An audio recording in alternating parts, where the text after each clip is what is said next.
Mineral water का नाम सुनते ही जुबान पर एक ही ब्रांड का नाम आता है, वह है बिसलरी।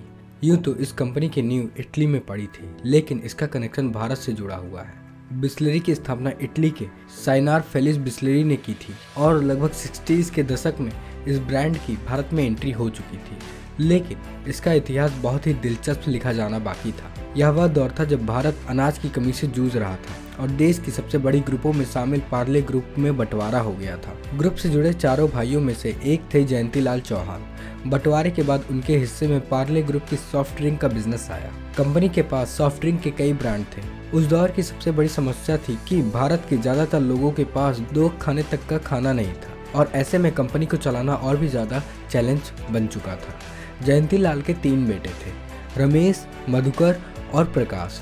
चूँकि रमेश अमेरिका के मैसाचुसेट्स इंस्टीट्यूट ऑफ टेक्नोलॉजी से इंजीनियरिंग करके और साथ ही साथ बिजनेस मैनेजमेंट की पढ़ाई करके लौटे थे, इसीलिए उन्होंने फैसला किया कि उन्हें सोडा लॉन्च करना चाहिए। उस दौर में Italian company Bisleri upper class लोगों के लिए कांच की बोतलों में मिनरल वाटर को सप्लाई कर रही थी। अपने नए प्रोजेक्ट के लिए रमेश चौहान बिसलरी को खरीद लिया था। वे चाहते थे कि इस हाई क्लास ब्रांड को सोडा ब्रांड के तौर पर पेश किया जाए।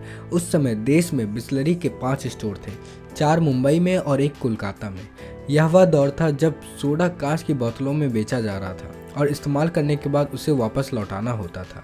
1985 में इसे प्लास्टिक मटेरियल की बोतलों में बेचा जाने लगा। यह मटेरियल ऐसा था कि जो हल्का भी था और मजबूत होने के साथ साथ आसानी से रिसाइकिल भी हो जाता था। रमेश चौहान ने अपने सॉफ्ट ब्रांड को अमेरिका की जानी मानी कंपनी कोका कोला को बेच दिया था। इसके बाद पूरा फोकस बिसलरी पर किया। उन्होंने इसकी ब्रांडिंग ऐसे की कि यह सबसे शुद्ध पानी का ऑप्शन बन चुका है। बिसलरी ने इस मिनरल वाटर के बिजनेस में एक सफलता का रिकॉर्ड बना दिया था। इसकी सफलता को देखते हुए कई कंपनियां मिनरल वाटर के क्षेत्र में बिजनेस करने के लिए आगे आई। साल 2000 की शुरुआत में पेप्सी, कोको कोला और नेस्ले समेत कई कंपनियों के बीच मिनरल वाटर ब्रांड डेवलप करने की होड़ मच गई थी। नतीजा इसका यह निकला कि मार्केट में बेली, एक्विफिना और किनली के साथ साथ कई ब्रांड की एंट्री हुई। इन सभी के बीच डेनॉन, इवॉन, नेस्ले पेरियर और सैन पेलाग्रिनो जैसे जो मिनरल वाटर के कई प्रीमियम ब्रांड हैं, उन्हें भी ये लॉन्च किया गया, लेकिन उन्हें बिसलरी जैसी सफलता नहीं मिल पाई। कंपनी ने अपने इस ब्रांड की बुलंदियों तक पहुंचने के लिए कभी भी हाथ नहीं रोका। दूसरे ब्रांड से मिल रही चैलेंजेस से सबक लेते हुए बिसलरी ने कई अलग अलग पैकिंग में अपने मिनरल वाटर को पेश किया।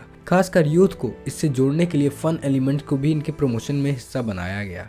आज के समय में बिसलरी का पानी 5000 से अधिक ट्रकों के साथ करीब 4000 से अधिक डिस्ट्रीब्यूटर को प्रोवाइड किया जाता है, जो कि लगभग 3.5 लाख तक के रिटेल आउटलेट्स तक पहुंचाया जा रहा है। और इसका यह मानना है कि फाइनेंशियल ईयर 2023 में कंपनी को 220 करोड़ की प्रॉफिट होगी और साथ ही साथ कंपनी का जो टर्नओवर है वो 2500 करोड़ रुपए तक की पहुंचने का एक्सपेक्टेशन है।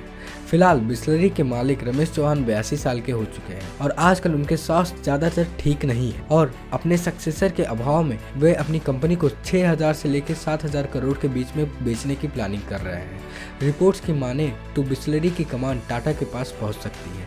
हालांकि इसके बारे में फिलहाल कोई भी ऑफिशियल कंफर्मेशन नहीं आई है। तो अगर आप टाटा और बिसलरी के डील के बारे में जानना चाहते हैं तो आप बगल वाली वीडियो जरूर देखें। So thank you everyone. अगर आपको यह वीडियो पसंद आता है तो इस वीडियो को लाइक कीजिए। अगर आप हमारे चैनल पर नए हैं तो इस चैनल को सब्सक्राइब कीजिए। सो थैंक यू, धन्यवाद, हैव अ गुड डे।